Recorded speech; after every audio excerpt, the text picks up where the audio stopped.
Hello students, welcome to City Online Classes. Myself Anjali Singh and I am teaching you Banking Operation Semester 2 Unit 1 and Lecture 7. So today's topic is Instrument of Monetary Policy. सो कल की class में जो हमारा last lecture था students, उसमें हम लोगों ने क्या क्या चीज़ें डिस्कस की थी। हमारा जो मॉनेटरी पॉलिसी थी उसकी मीनिंग, उसके ऑब्जेक्टिव्स क्या होते हैं, है ना, उसके क्या कहते हैं इंट्रोडक्शन एंड हिस्ट्री, ये सारी चीज़ें हम लोगों ने क्या की थी, लास्ट लेक्चर जो था हमारा उसमें डिस्कस किया था। आज हम लोग क्या डिस्कस करने वाले हैं, मॉनेटरी पॉलिसी के इंस्ट्रूमेंट। ठीक है, कि मॉनेटरी पॉलिसी के इंस्ट्रूमेंट कौन कौन से हैं, उनको इनका यूज़ क्या है, ये हम क्या है आज के लेक्चर में डिस्कस करने वाले हैं। तो the instrument of monetary policy comprises of those measures which aim at regulating the supply of credit in quantity and prices consistent with specific national objective है। तो जो इंस्ट्रूमेंट है कौन सा मॉनेटरी पॉलिसी का, उसमें क्या चीज़ें आती हैं, वो सारे मेजर्स आते हैं। ठीक है, जिनका जो बेसिक एम का क्या होता है कि जो क्वांटिटी का जो हमारी क्या है, जो क्रेडिट क्वांटिटी, ठीक है, हमारी जो इकोनॉमी में क्रेडिट क्वांटिटी है उनको कंट्रोल करने का, उसकी सप्लाई को कंट्रोल करने का क्या काम करता है, कौन, जो इंस्ट्रूमेंट है मॉनेटरी पॉलिसी के, वो काम करते हैं। ठीक है, मतलब जो मॉनेटरी पॉलिसी के इंस्ट्रूमेंट हैं उनका यूज़ किस लिए किया जाता है, जो क्रेडिट क्वांटिटी है, ठीक है, इकोनॉमी में जो क्रेडिट क्वांटिटी है एंड जो प्राइसेस हैं उनको कंट्रोल करने के लिए मॉनेटरी इंस्ट्रूमेंट्स को यूज़ किया जाता है। The instrument of monetary policy control credit to regulate the cost of credit, the quantity of credit and the purpose of credit है। तो जो मॉनेटरी पॉलिसी के इंस्ट्रूमेंट हैं उनको यूज़ किया जाता है किस चीज़ के लिए, ये कंट्रोल करते हैं किसको, to control credit to regulate the cost of credit है। ठीक है, ये क्या करते हैं, जो क्रेडिट है उनकी जो कॉस्ट है उसको कंट्रोल करने के लिए इनको यूज़ किया जाता है, उसको रेगुलेट करने के लिए यूज़ किया जाता है। The quantity of credit and the purpose of credit है। The instrument are divided into two parts. जो मॉनेटरी पॉलिसी है आपकी, उसके जो इंस्ट्रूमेंट्स हैं उनको टू पार्ट्स में डिवाइड किया गया है, दैट इज क्वांटिटेटिव और general credit control and second one is qualitative और सिलेक्टिव क्रेडिट कंट्रोल। तो फर्स्ट हम देखते हैं हमारा क्या है, quantitative and general credit control. Quantitative methods आपका कौन सा मेथड होता है, तो नाम से ही पता चल रहा है कि ये क्वांटिटेटिव है, मींस इसमें क्या है, क्वांटिटी की बात की जा रही होगी। तो the general credit control measures includes variations in the bank rate, open market operation and charges in the reserve requirements है। ठीक है, तो फर्स्ट इसमें हमारा कौन कौन सा आता है, first one is bank rate. ठीक है, सबसे पहले हम क्या डिस्कस करने वाले हैं, बैंक रेट को डिस्कस करने वाले हैं। So bank rate it is also known as rediscount rate है। ठीक है, बैंक रेट को हम और किस नाम से जानते हैं, रीडिस्काउंट रेट के नाम से भी जानते हैं, क्योंकि इस रेट पे क्या होता है, जो कमर्शियल बैंक्स हैं उनकी सिक्योरिटीज को रीडिस्काउंट करने का काम किया जाता है, और ये काम कौन करता है, आपका रिजर्व बैंक ऑफ इंडिया। तो according to Reserve Bank of India, bank rate means the standard rate on which it is prepared to buy और रीडिस्काउंट बिल्स ऑफ एक्सचेंज और other commercial paper eligible for purchase under this act. ठीक है, तो अगर हम बात करें तो क्या है कि रिजर्व बैंक ऑफ इंडिया के अकॉर्डिंग बैंक रेट का मतलब क्या होता है, एक स्टैंडर्ड रेट जिसपे क्या है कि जो आरबीआई है वो क्या करता है, वो परचेज करता है या फिर रीडिस्काउंट करते हैं क्या, बिल ऑफ एक्सचेंज को या फिर अदर कमर्शियल पेपर्स को। ठीक है, अदर कमर्शियल पेपर को जो कि इस एक्ट के अंदर आते हैं। ठीक है, तो ये क्या है, इस रेट पे ये क्या करते हैं, उसे परचेज करते हैं या फिर रीडिस्काउंट करते हैं। The Reserve Bank of India has been charging its bank rate as and when required by the prevailing condition है। ठीक है, तो जो रिजर्व बैंक ऑफ इंडिया क्या है कि जो बैंक रेट होते हैं उसे वो चार्ज करती है अपने अकॉर्डिंग रिड्यूस एंड इंक्रीज करती है, वो किसकी जो कंडीशन है, मतलब इकोनॉमिक कंडीशन जिस तरह की भी होती है, कंट्री की कंडीशन जिस तरह की भी होती है, उसके अकॉर्डिंग क्या है, जो बैंक रेट है उसको आरबीआई क्या करती है, इंक्रीज एंड डिक्रीज करती है। Bank rate is the minimum lending rate of the central bank at which It rediscounts bill of exchange and government securities held by the commercial banks है। तो bank rate क्या है, एक minimum lending rate है किसका, central bank का, जिस पर क्या है कि ये रीडिस्काउंट करती है किसको, बिल ऑफ एक्सचेंज को एंड गवर्नमेंट सिक्योरिटीज को, जिसको किसने हेल्ड कर रखा होता है, कमर्शियल बैंक्स ने। तो बेसिकली सिंपल टर्म्स में बोले तो क्या है, बैंक रेट क्या है, बैंक रेट वो है, वो रेट है जिसपे क्या है जो आरबीआई होती है, that is reserve Bank of India, वो क्या करती है, वो कमर्शियल बैंक के securities and bill of exchange को क्या करती है, परचेज करती है या फिर रीडिस्काउंट करती है। ठीक है, तो अगर क्या करना होता है कि जो अगर आरबीआई चाहती है कि वो क्या करे, जो इकोनॉमी में जो क्रेडिट है वो क्या किया जाए, क्रेडिट की जो कैपेसिटी है या मनी की जो सप्लाई है उसे वो रिड्यूस करना चाह रही होती, तो क्या करेगी, वो बैंक रेट को इंक्रीज कर देगी। ठीक है, और अगर वो क्या है मनी सप्लाई को इंक्रीज करना चाह रही होती है तो बैंक रेट को वो क्या कर देती है, डिक्रीज कर देती है। ठीक है,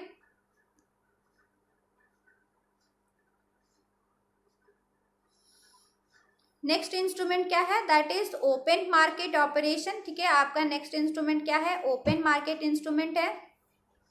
तो it refers to the purchase and sale by Reserve Bank of a variety of assets such as foreign exchange, gold, government securities, etc. Open market operations are a tool of central banking policy having following objectives है। तो अगर हम बात करें तो इसमें क्या होता है, ओपन मार्केट ऑपरेशंस की बात करें तो क्या होता है, सिंपली इसमें क्या करती है जो आरबीआई है वो क्या करती है, ओपनली, ठीक है, ओपनली मतलब पूरे मार्केट में ये ओपनली ऑपरेशन करती है पूरे कंट्री में। मतलब ये क्या करती है, जो सिक्योरिटीज होते हैं और government securities, gold and bonds, इन सब चीजों को क्या करती है, वो सेल एंड परचेज का वर्क करती है ओपनली। ठीक है, मार्केट में, ओपन मार्केट में वो क्या करती है, securities, government securities and gold and bonds को सेल एंड परचेज का काम करती है। ठीक है, तो इसको क्या बोलते हैं, ओपन मार्केट ऑपरेशन। अब इसके ऑब्जेक्टिव्स क्या होते, क्यों वो सेल एंड परचेज करती है, तो to assist in the management of public डेब्ट एंड गवर्नमेंट बोरोइंग्स है। ठीक है, तो जो गवर्नमेंट को हेल्प करने के लिए किसमें, पब्लिक डेब्ट में एंड बोरोइंग्स में। And second one is to provide funding to commercial banks and third one is to control the reserve base of the banking system है।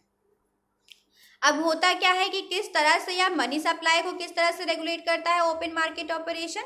तो क्या होता है कि जब क्या करती हैं कि अगर जो हमारी क्या है आरबीआई है, ठीक है, आरबीआई ये चाहती है कि क्या हो, इकोनॉमी में जो मनी है उसकी सप्लाई क्या कर जाए, इंक्रीज कर जाए। ठीक है, अगर क्या चाहती है कि जो आरबीआई है वो ये चाहती है कि क्या है कि जो मनी, जो इकोनॉमी है हमारी, उसमें क्या कर जाए, जो मनी सप्लाई है वो इंक्रीज कर जाए। तो वो क्या करेगी, वो जो है आपके जो आपके क्या है कि वो मार्केट में क्या करना शुरू कर देगी, जो सिक्योरिटीज एंड जो बॉन्ड्स होंगे ना उन्हें परचेज करना स्टार्ट कर देगी। ठीक है, तो जो नॉर्मल पब्लिक के पास में जो सिक्योरिटीज एंड बॉन्ड्स पड़े हुए होते हैं उन्हें वो क्या करती है, वो परचेज करना स्टार्ट कर देती है, जिससे क्या है कि जो इकोनॉमी है उसमें जो मनी है सर्कुलेशन में वो इंक्रीज कर जाती है। ठीक है, मनी की सप्लाई क्या कर जाएगी, इंक्रीज कर जाएगी, क्योंकि अगर क्या है आरबीआई सिक्योरिटीज को परचेज करेगी तो ऑब्वियस सी बात है ना, वो कैसे परचेज करेगी, वो पेमेंट करेगी ना मनी के फॉर्म में।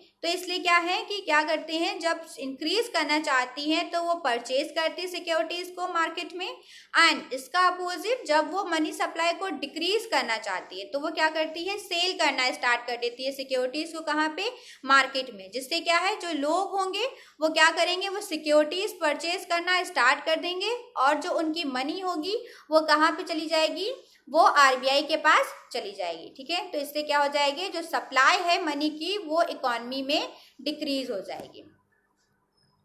अब अगर हम ओपन मार्केट ऑपरेशंस की लिमिटेशन देखें तो the sale of securities by the central bank में meet through deposits of commercial bank है।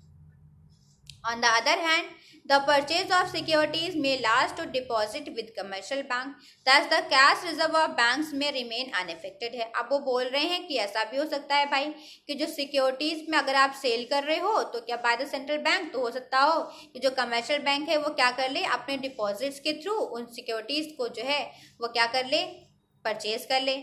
And on the other hand जो परचेज अगर आप कर रहे हैं सिक्योरिटीज को, हो सकता हो क्या कर ले, जो डिपॉजिट होंगे कमर्शियल बैंक के वो इंक्रीज हो जाएंगे। तो दस इसकी वजह से क्या है कि जो कमर्शियल बैंक है उनके ऊपर कोई इफेक्ट नहीं पड़ने वाला है। तो ये क्या है, इसकी एक लिमिटेशन है। सेकेंड वन देखें हम तो क्या है, economic and political conditions increase और decrease the supply of credit in the economy, it is not only based on a cash reserve है। तो ये बोल रहे हैं कि ऐसा नहीं है कि सिर्फ कैश रिजर्व के ऊपर ही ये सारी चीज़ें बेस्ड होती हैं, ठीक है। जो मनी की सप्लाई है वो बेस्ड होती है, इसमें क्या है जो इकोनॉमिक फैक्टर्स हैं वो भी, और सॉरी जो पॉलिटिकल फैक्टर्स हैं और जो इकोनॉमिक फैक्टर्स हैं वो भी क्या करती हैं, वो कंडीशंस भी इंक्रीज और डिक्रीज जो सप्लाई की मनी सप्लाई की है उनको, उसमें ये क्या करती है, ये फैक्टर भी कंट्रीब्यूट करते हैं। तो the purpose of the open market operation is not met as compare to economic condition in the country है।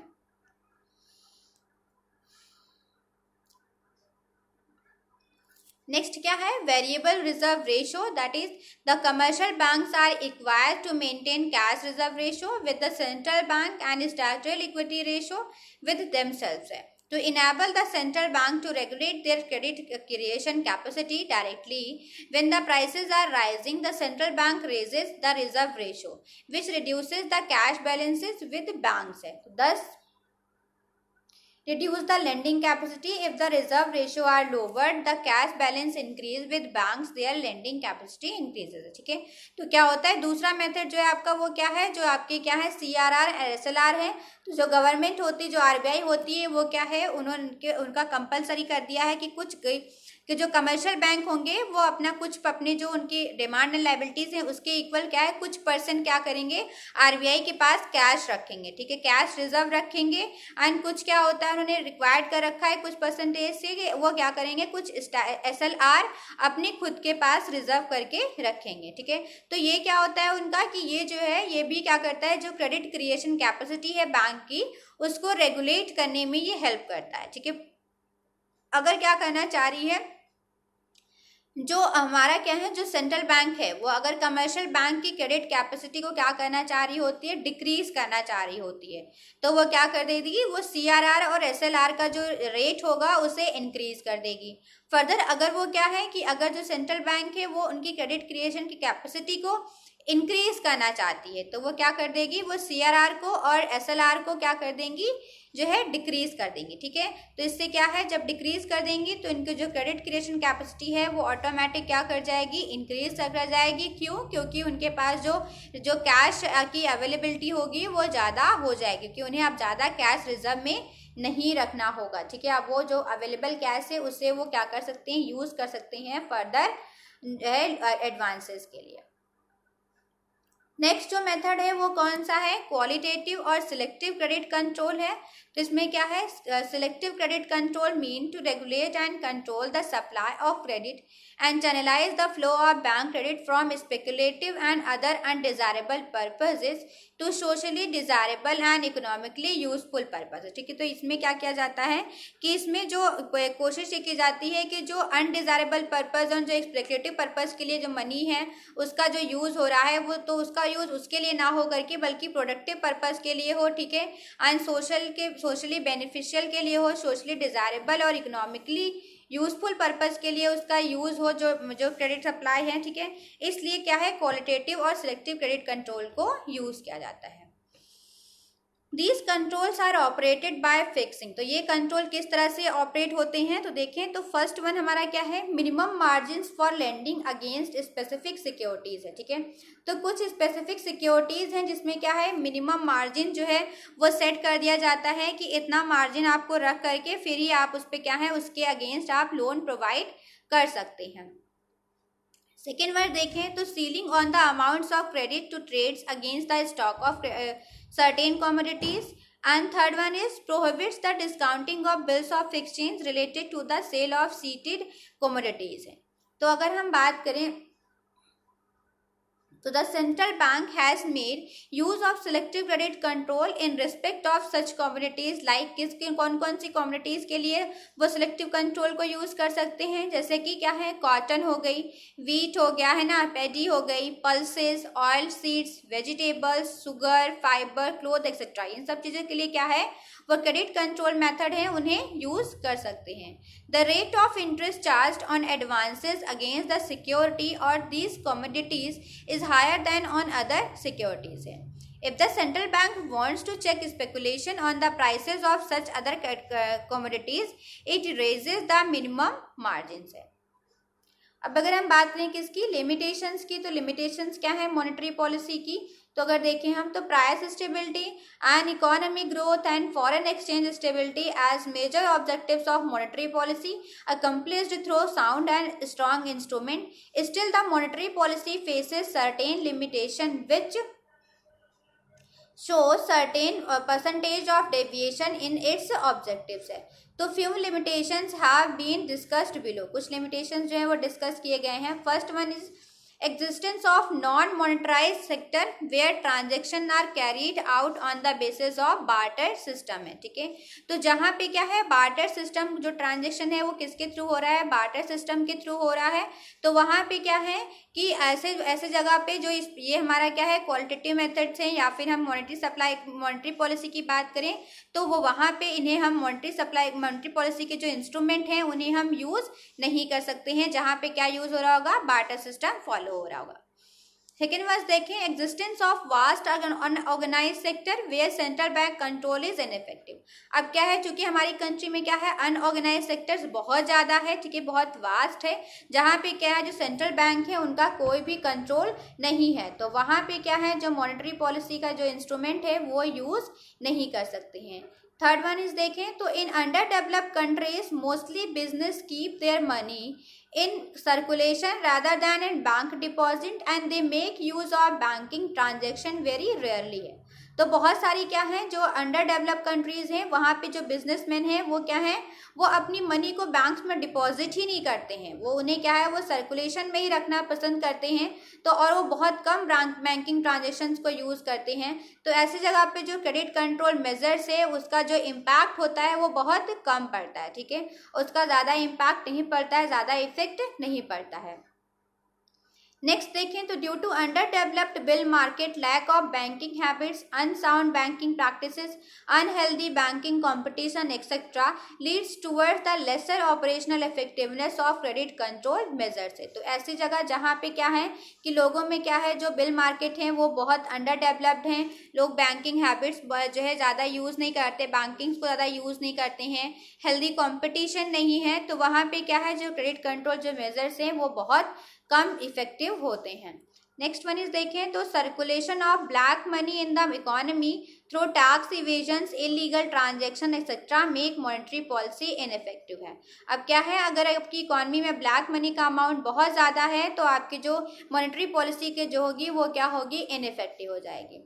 High liquidity margin maintains by commercial bank and delay in the implementation of monetary policy make it ineffective. अब क्या है, आपने मान लीजिए बहुत अच्छा planning की, बहुत अच्छी प्रोग्राम बनाया, बहुत अच्छा मॉनेटरी पॉलिसी को आपने सेट किया, बट उसका इम्प्लीमेंटेशन लेट हुआ तो क्या है वो इनइफेक्टिव हो जाएगा.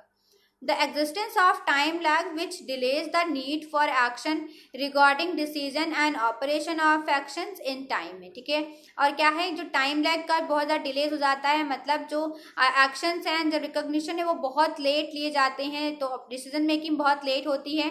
उन केस में क्या है कि जो है जो आपका मॉनेटरी पॉलिसी के एक्शंस हैं वो क्या है इनइफेक्टिव हो जाते हैं. An speculative mindset of borrowers and lenders who anticipate higher interest rate in future thus go for unwanted borrowing and lending है. Thus monetary policy alone cannot have an influence on the economic activity of the country but other policies like fiscal policy and other policies of the government also play a major role है। तो अगर हम बात करें तो economy में सिर्फ और सिर्फ मॉनेटरी पॉलिसी ही नहीं है जो कि एक क्या करती है, जो इकोनॉमिक एक्टिविटी को इन्फ्लुएंस करती है, और भी ऐसी बहुत सारी कंट्री में पॉलिसीज हैं, जो बहुत सारे फैक्टर्स हैं जो कि क्या है, हमारी इकोनॉमी को अफेक्ट करते हैं। जैसे कि आपकी क्या है, फिस्कल पॉलिसी हो गई है ना, और गवर्नमेंट की बहुत सारी पॉलिसीज होते हैं, गवर्नमेंट का अपना एक मेजर रोल होता है जो भी क्या है, आपकी इकोनॉमी को अफेक्ट करते हैं। सो स्टूडेंट्स, आज के लेक्चर में हम लोगों ने क्या क्या चीज़ें डिस्कस की, monetary policy and monetary policy के जो इंस्ट्रूमेंट्स थे उनके बारे में हम लोगों ने डिस्कस किया। कौन कौन से इंस्ट्रूमेंट थे, जैसे क्वांटिटेटिव एंड क्वालिटेटिव इंस्ट्रूमेंट्स थे, ठीक है। फर्दर क्वांटिटेटिव इंस्ट्रूमेंट को अगर देखा जाए तो हमने क्या किया है, 3 पार्ट्स में डिवाइड किया गया था, that is bank rate and open market operation and variable reserve ratio, जिसको कि हम लोगों ने क्या किया, फर्दर डिटेल में डिस्कस किया कि कौन कौन सी चीज़ें क्या क्या होती हैं, ठीक है, एंड उन्हें किस तरह से यूज़ किया जाता है। तो आई होप आप लोगों को सारी चीज़ें अच्छे से समझ आई होंगी, आप लोगों को सारे पॉइंट्स क्लियर हुए होंगे। एंड अगर आपको किसी पॉइंट्स में कोई भी डाउट होता है तो आप पूछ सकते हैं, आप उन्हें जो है आप मुझे पर्सनल मैसेज कर सकते हैं, या फिर आप कमेंट सेक्शन में भी अपने डाउट्स हैं वो लिख सकते हैं, जिन्हें फर्दर नेक्स्ट लेक्चर में क्या किया जाएगा, डिस्कस किया जाएगा। सो आई होप आप लोग अपना जो है अपने लॉकडाउन के साथ में अपनी स्टडी भी अच्छे से एंजॉय कर रहे होंगे, एंड एंजॉय करते करते आप क्या हैं, अपना जो है स्टडी एंड होमवर्क कंप्लीट कर रहे होंगे। Thank you.